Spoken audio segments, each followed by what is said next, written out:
our topic, which is pretty serious and pretty dramatic in many ways, because what we're witnessing in the Middle East since the beginning of the Arab Spring, there's been some positive changes toward democratization, but also some at least 2 or 3 negative changes. One in Libya, with the end of the Gaddafi regime, and now the anarchy, which has kind of dominated the country, and another one in Syria, at the beginning of the protest and unrest against the regime didn't lead to a peaceful transition toward democracy, but to a civil war which has inflamed the whole region and led to the creation of ISIS, or the Islamic State, across the border between Syria and Iraq. So again, I mean, one of the unintended consequences of the Arab Spring has been not the collapse, but the crisis which has caught Iraq now, and the necessity for the US and its allies to be re-engaged in Iraq and to, if not send troops on the ground, at least to be involved in the fight against the ISIS so-called Islamic State. Now, Turkey in this picture is a very important place, which has been sometimes overlooked. If we sort of trying to understand the crisis from East Asia, which is far away. But every time I go to Europe, there are a lot of debate about the role of Turkey, the interest of Turkey in this equation. I'm sure you're aware of, some people are sort of on your side. Some governments are more critical of what Turkey is trying to achieve. It's a dilemma, clearly, and you will tell us more about that. Between the one hand, the Bashar al-Assad regime, which has not collapsed, is maybe not on the verge of collapsing, and on the other hand, this IS, Islamic State, which is destabilizing the region, and another element being, of course, the pro-democracy movement, which is weakened in the region of northern Syria, Aleppo, and maybe you've got the border with Turkey. So it's a very complex and complicated equation, and we're delighted to have Professor Bashir with us to try to help us better understanding and comprehending what's going on there, and what will be, in your view, the outcome of this current crisis and trade. The floor is yours, Professor Bashir. Thank you for coming. Let's welcome Professor Bashir. Professor, thanks for this lovely introduction, and I'm happy to be here first time in Hong Kong and in this lovely university. I actually spent less than 2 days here, but I personally observe that it's a very dynamic, as usual, global city and very good and very dynamic universities. As the professor mentioned in his introduction, this is a highly controversial debate topic. It's quite difficult to cover ISIS, because it's something in process of formation. It's happening right now. So I will try to give some theoretical perspectives and some my ideas and observations about its practical aspects.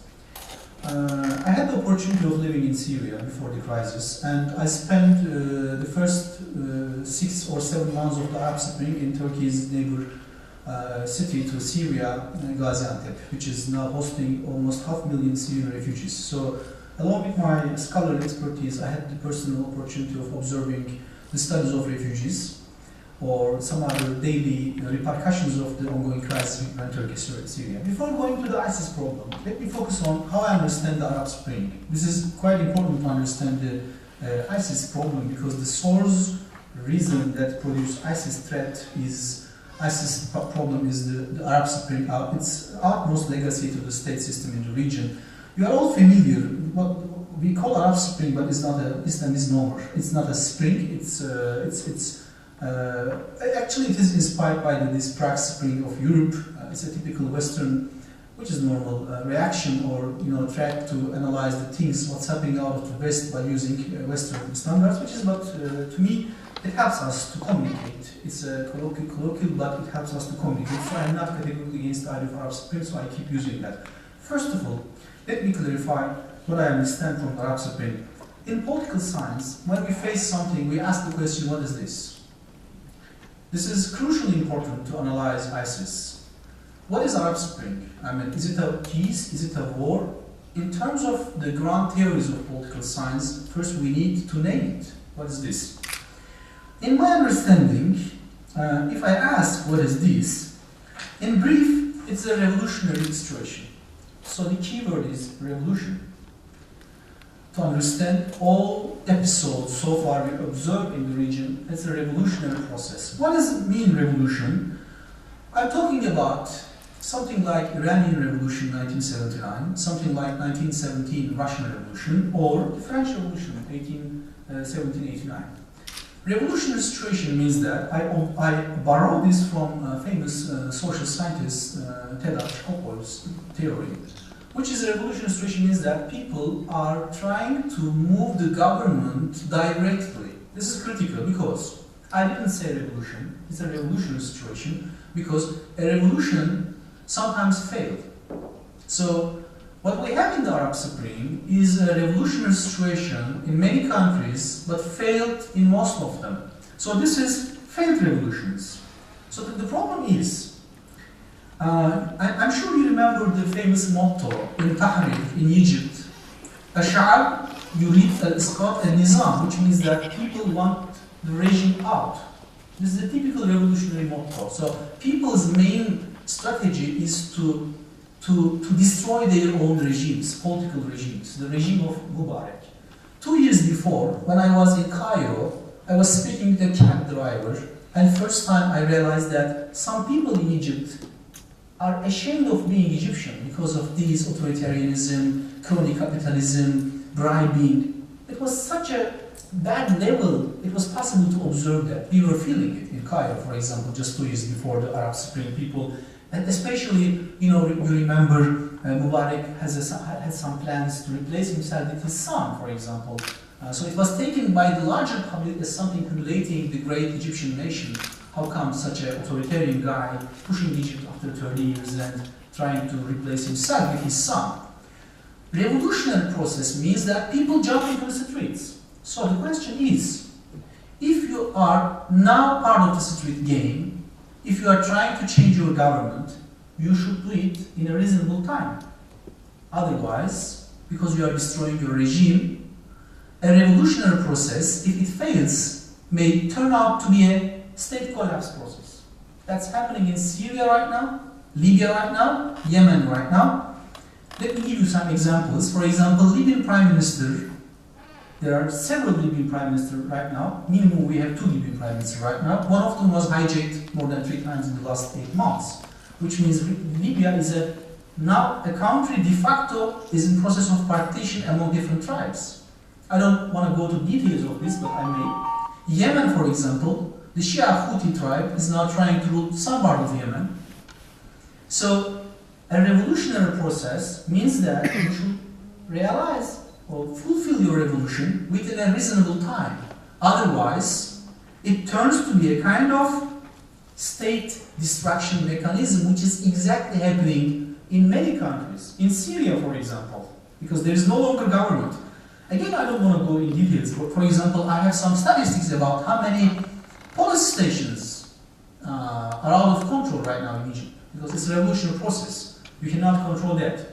So, in my understanding, if I analyze all Arab states so far, the best case that is close to revolution is Tunisia, with many problems. The euphoria about Tunisia, especially in the Western media, is not correct. So many things that should be realized. In the constitution, there are something about the status of women, about modern state citizenship is okay, but it doesn't mean that Tunisia has the material leverage to fulfill them in a short time. It is yet to be clarified in time. Egypt is a thwarting revolution, which means that when revolutionary situation took place, it went back. Very funny story.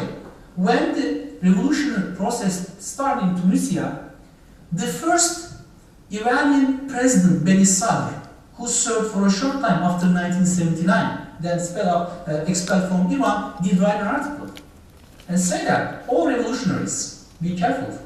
It's not an easy process. if you stop it before it's becoming culminated, your revolution could be hijacked. Because we know something. Revolution is a project of many people from different groups, but the most organized group hijacked the revolution. We are all familiar with that. In Iran, before Khomeini, we have the Marxist party today. Or in Egypt, for example, when we analyze the mottos, there was no Islamic motto, there was no secular motto. The mottos of Egyptian revolutionary peoples, just their problems, economy, freedom, and so forth. But that revolution could be hijacked. So what happened in Egypt? The military followed very successful strategy, if I may successful, and brought regime back. What happened in, for example, Saudi Arabia? Co-optation. The Saudi monarchy pushed $127 billion to stop revolution. So all these facts show us revolutionary process which started with the Arab Spring, with the self-immolation of Bouazizi in Tunisia. It's a failed revolution. That is why we have... So what happened in this failed revolution? If revolution fails, we have a failed state. Then it's a great opportunity for sub-state actors. The logic, the main dynamism why we have ISIS is the state collapse in the Middle East. Imagine the map. There is no longer Libya. There is no longer Iraq. There is no longer Syria. Lebanon is in a kind of fluctuation. Look at Yemen. These are the giant Arab states without Egypt. Egypt is comparatively stable, but let me give you a figure. Turkey's and Egyptian populations are almost same, but the Egyptian economy is less than 1/3 of Turkish economy, which means that Egypt is stable but with deep economic problems.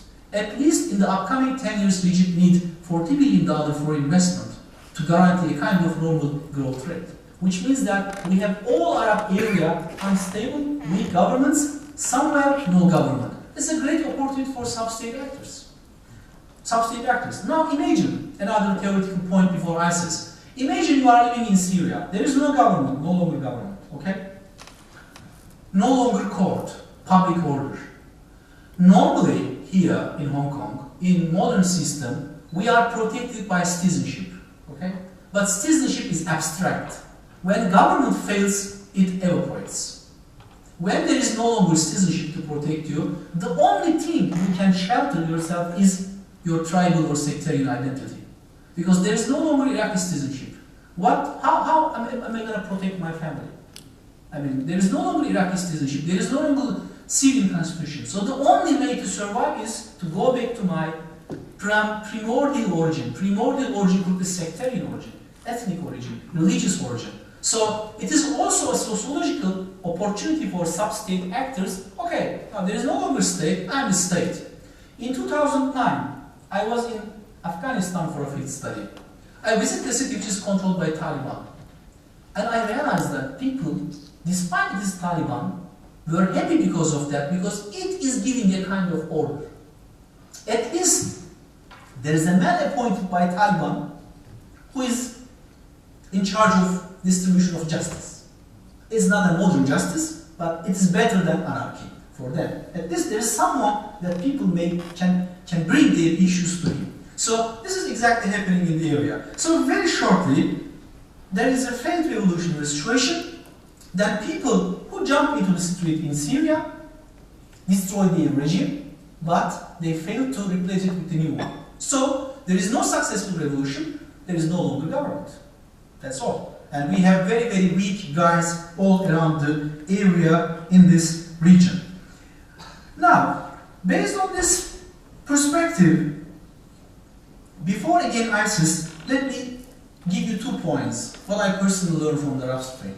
One, democracy is important, but order is very important. Especially in social scientists, after the Cold War era, there was a kind of obsession of democracy. Of course, I am happy with democracy. I have no problem with democracy. I don't want to be misunderstood. But it is not correct to analyze everything based on democracy. Now we learn that order is important. Because, so the question is, what should we first protect? Is it democracy or order? For example, if I ask, is anybody who thinks Gaddafi was not authoritarian, all you would say that he was authoritarian. But right now, the Libya we have is worse than Gaddafi's Libya, no doubt. So there's a philosophical question in front of us here. The question is, our point of departure we may have several points of departures, but it's not only democracy. Along with democracy, we have order. So the thing in the Arab Spring told us is order is critical. Before risking order, we should think twice. The second is, don't try to change something if you don't have something to replace it. It's that simple. I mean, if you have a car, don't throw it if you are not able to buy a new one, because your car is the best car, because there is no one who offers your car to you. It's happening in the region.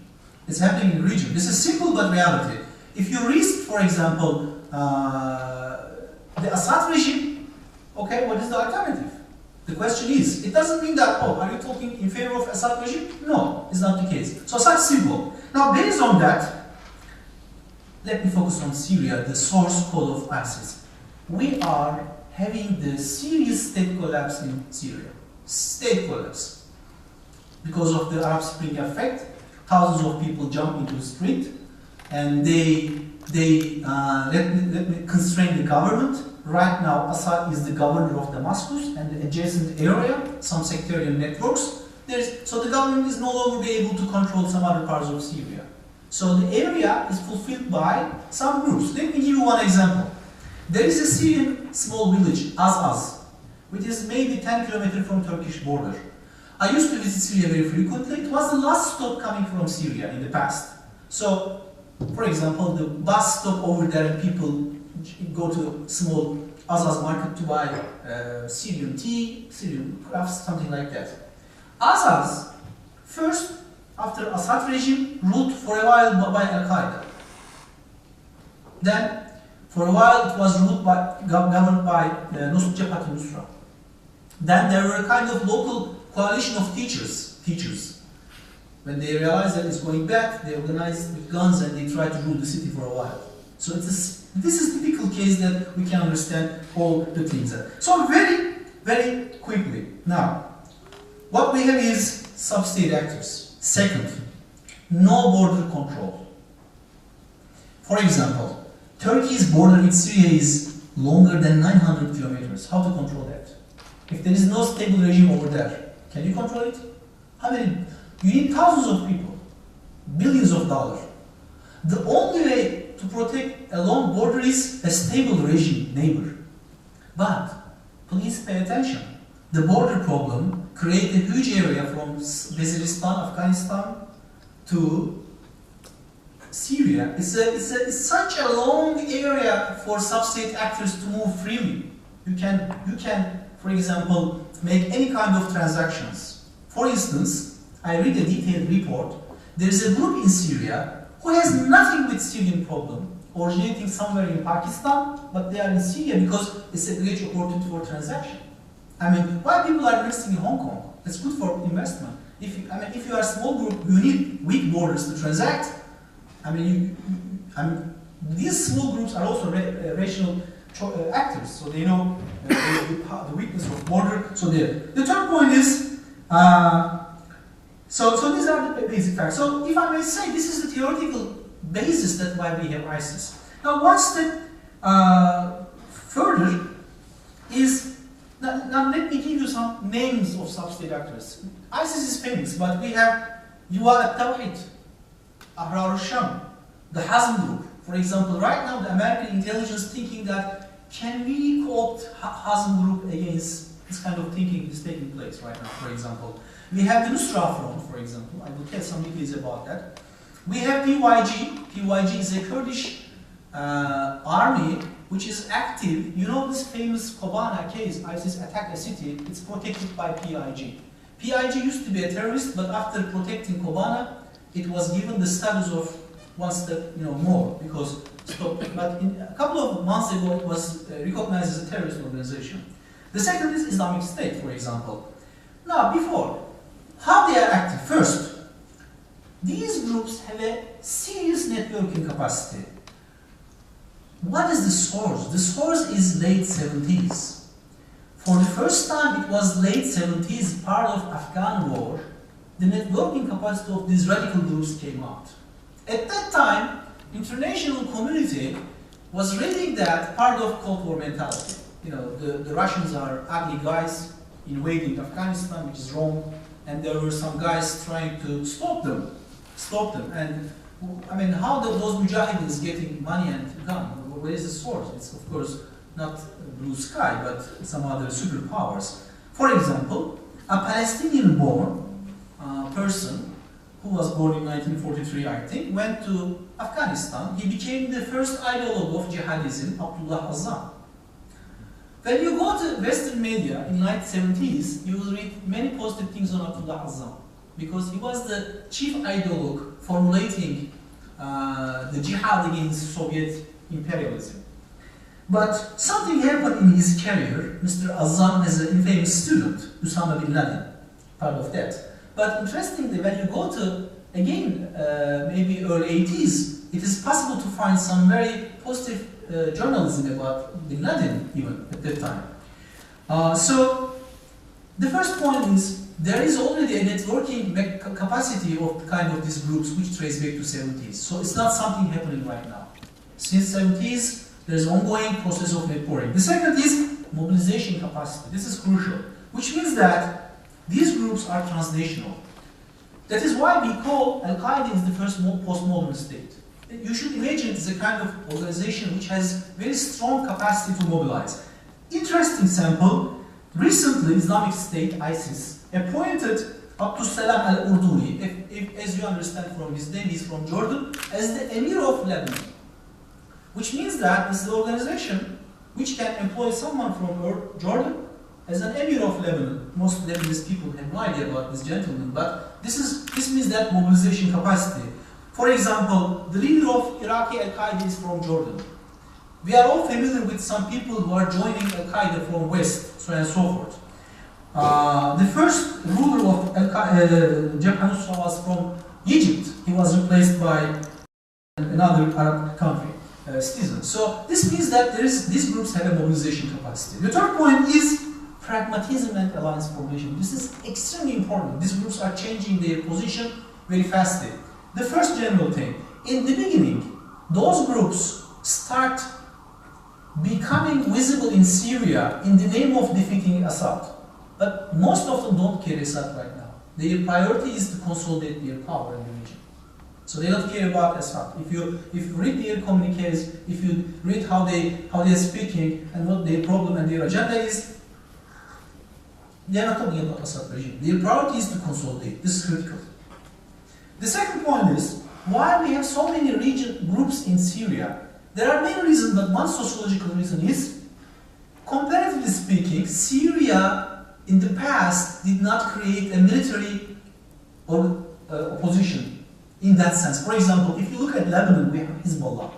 If you look at Turkey, we have PKK. These are very organized military structure. But in Syria, you don't have. So ordinary people try to create an army which failed against Assad. So the only way is to fulfill this gap. Some people, experienced people from other countries, from Afghanistan, from this. But they are very pragmatist. For example, let me give you a brief history of ISIS. In the beginning, ISIS was a branch of Al-Qaeda. The headquarters of Al-Qaeda is in Afghanistan. Okay? When ISIS declared itself as independent state, the headquarters in Afghanistan did not recognize that and said, you cannot do that. And as a reaction, ISIS appointed some people from Nusra Front, Jabhat al-Nusra, to arbitrate the issue, because it was a sovereignty problem between different terrorist organizations. Because Al-Qaeda thinks that it is the global, umbrella organization and everything should be done within its, jurisprudence, if I may say. So when ISIS declared its independence, Al-Qaeda said that I don't accept that. So I sent some guys from Jabhat al-Nusra to arbitrate. But interestingly, ISIS, because ISIS, in terms of recruitment, represent a different group of people compared with the first generation, then declared caliphate. Today, ISIS, this is a clear, let's say, rebellion against ISIS, Al-Qaeda, because Al-Qaeda thinks that he represents the global ecumenic mission of jihadism. This is something good, because of that problem between ISIS and Al-Qaeda, ISIS is not able to use some networks in Africa, for example, because Al-Qaeda does not permit tolerate ISIS using some networks globally. So, and then the symbolic meaning of appointing a Khalif means that, okay, I am now the global actor which does not accept your opponent. So this shows that this is, they are very, but interesting point is, in the beginning, because of that arbitration problem, there was a fight between Nusra and ISIS, but they end up that fight for a while, and they cooperate, for example. On the other hand, in the beginning, the Kurdish YPG and Nusra were in clash, but to defend Kobana, for some time they cooperate.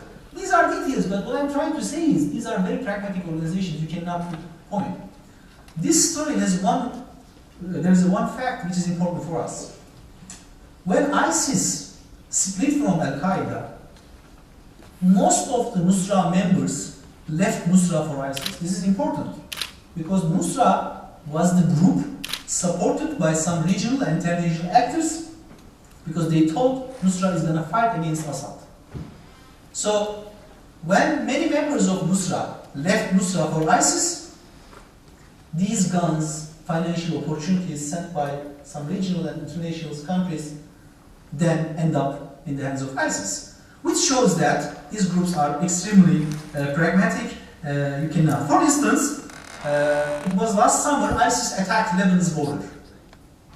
What was the reaction? The reaction is Hezbollah start recruiting Christians in its fights against ISIS. It's very symbolic telling, which means that groups are very quick to change their mentality on protecting their security. Hezbollah recruiting Christian guys to support ISIS attack shows that how people. The other is the Kurdish Yazidi alliance. For example, if you go look at details of Iraq and Syria, there is a very small Yazidi minority, which is a very pre-modern religion, pre-modern in terms of history. I'm not evaluating, don't misunderstand me, going back to pre-modern era.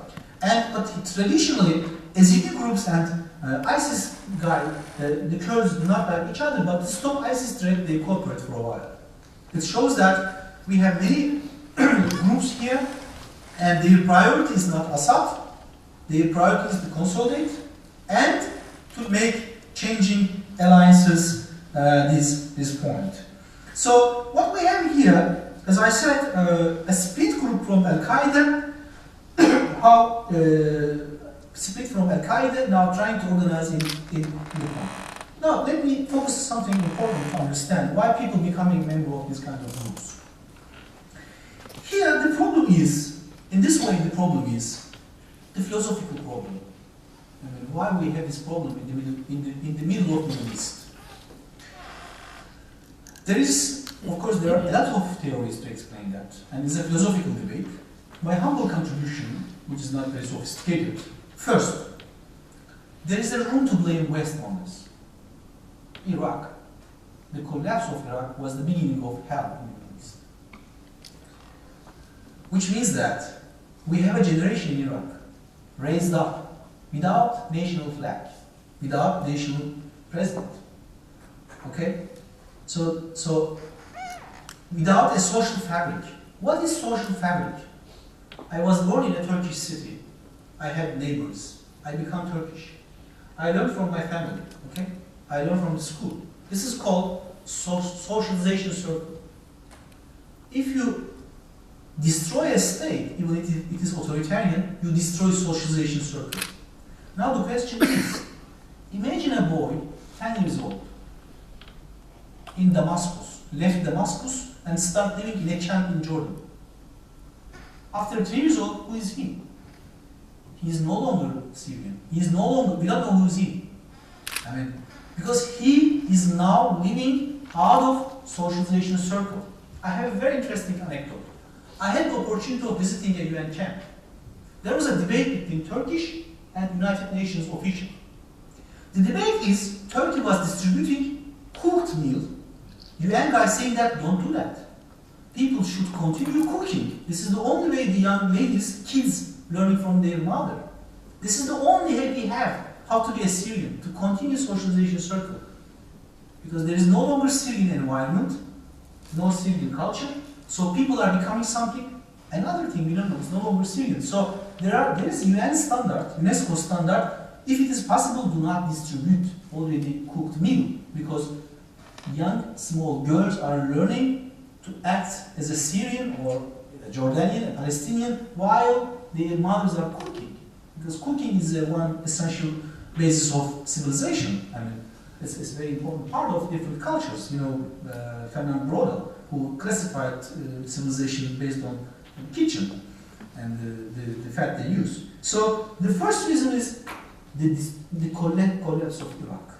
It was such a tragic event that created this vicious circle in the Middle East. Did Americans learn from Iraq? To some extent, yes. That is why they are acting somehow balanced on Syria. You don't see Americans are rushing into Syria.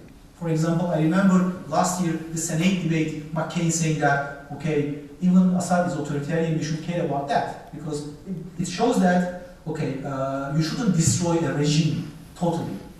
I mean, you should distinguish the social fabric and the country, otherwise it turns to be a very, very worse situation. So this is the first point. So to explain why we have ISIS, these people are beheading other people, they are this and that. How come it happens? What is state collapse? If you destroy a political regime system in a country, inevitably you come up with this kind of negative, infamous problems. So international community should learn that we shouldn't weaken a regime. For example, you shouldn't weaken the Iranian regime. You may have some problems, but it may open another gate from hell.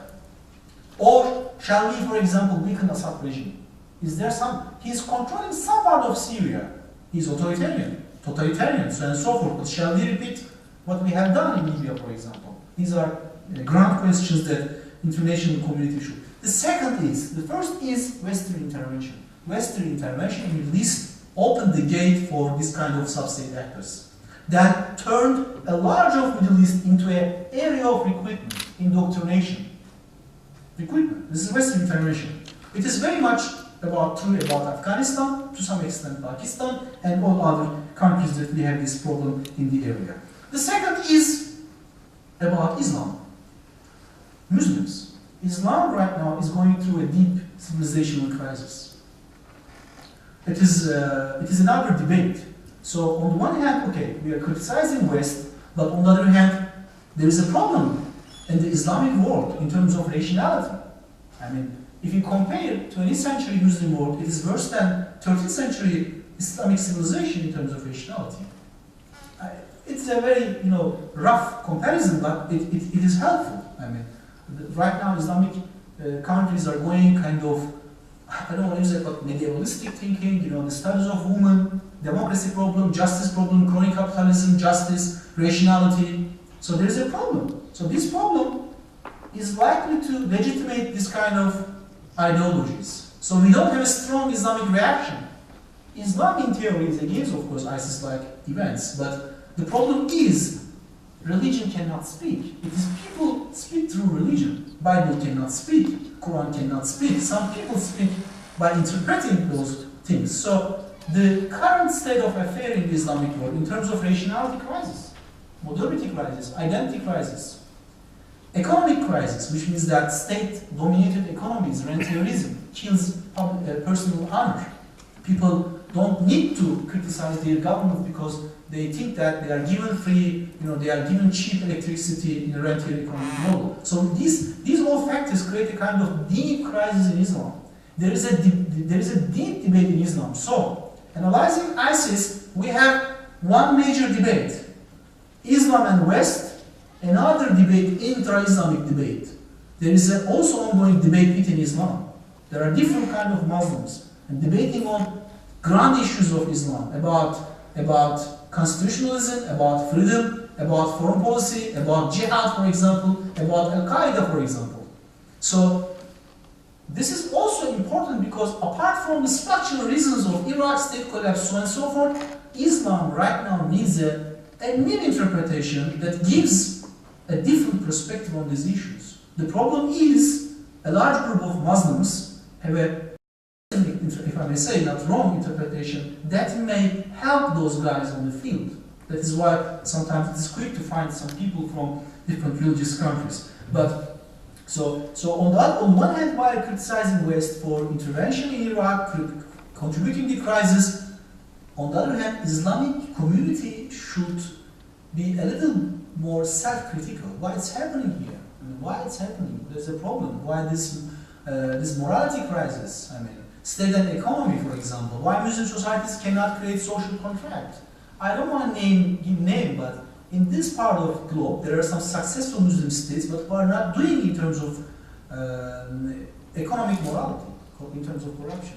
So most recently, 2 weeks ago, an international agency published its Global Corruption Perception Index. Why leading countries are Muslims? This is a problem.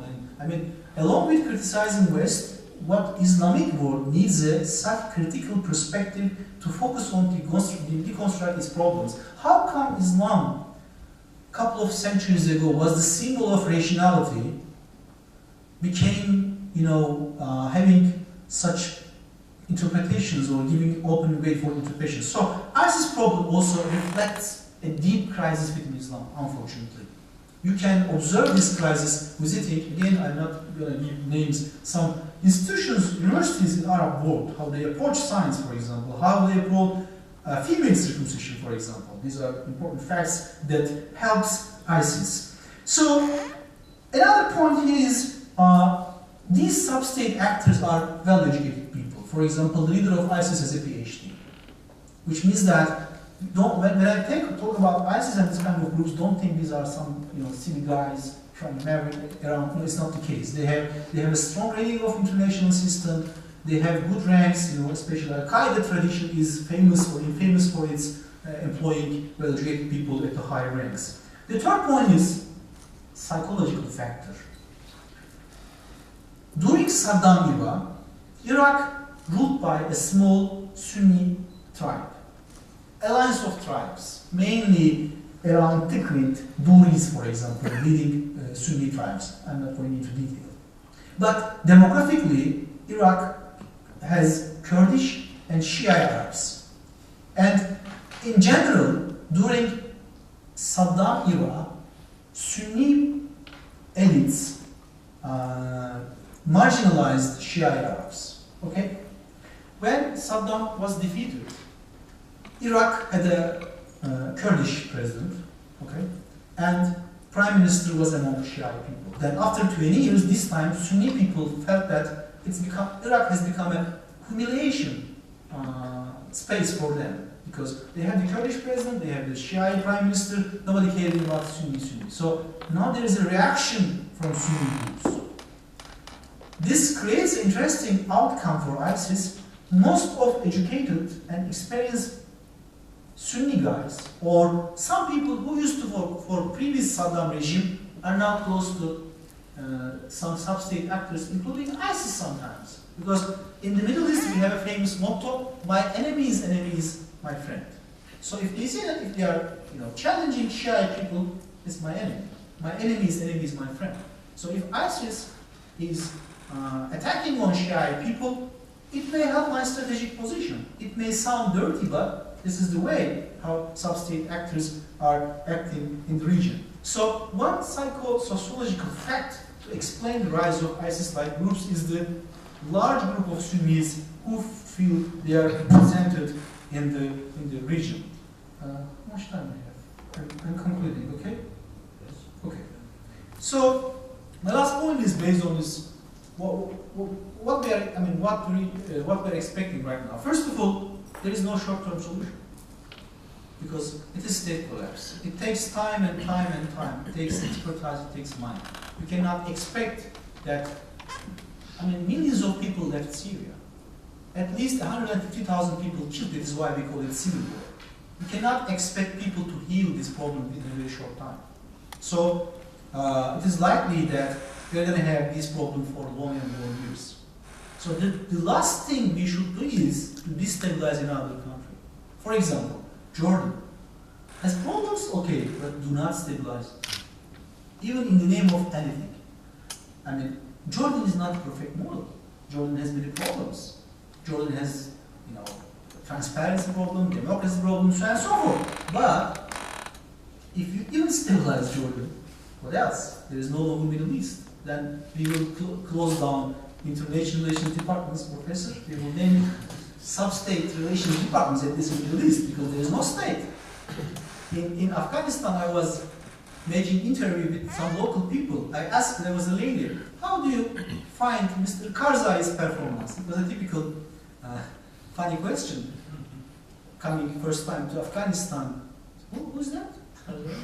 He's the president of, he's the governor of Kabul for us. Because nobody knows, I mean, he's just doing it. I mean, so most of presidents in the Middle East are the governors of their capitals. For example, who is the Iraqi president? I don't know his name.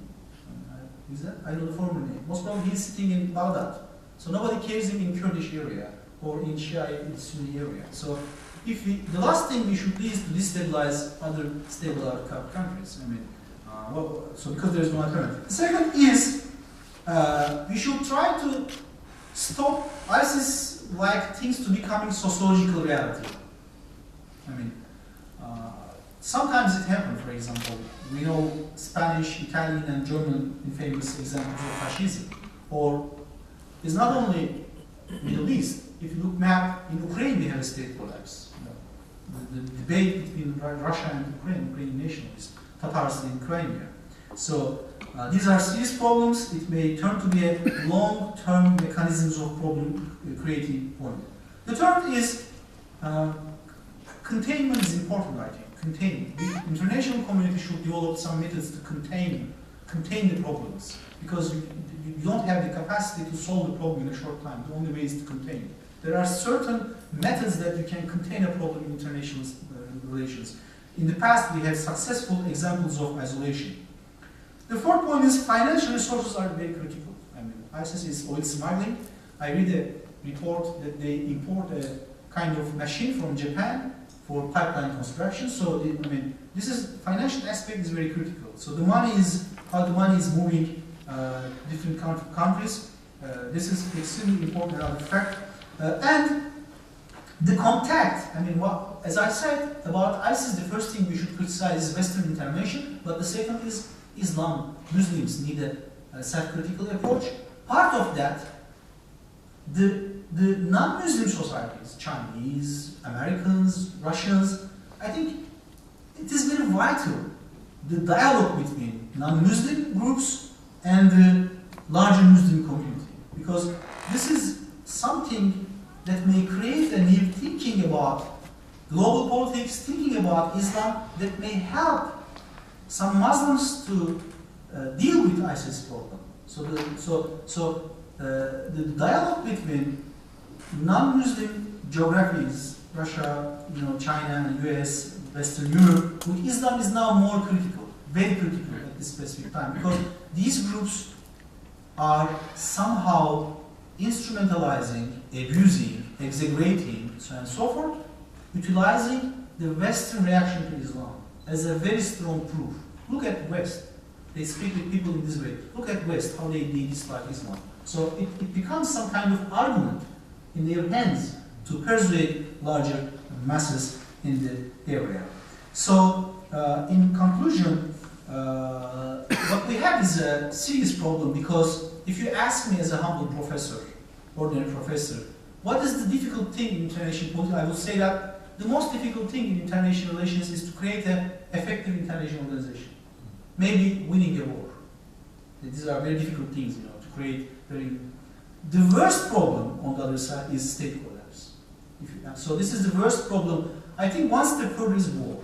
Even state collapse is worse than war, because you can contain the war in an area, in a kind of territory. But state collapse is about a kind of cancer that affects whole society. Okay, this is my presentation. Thanks for listening for me. I will be happy to hear your comments and questions. Thanks for coming.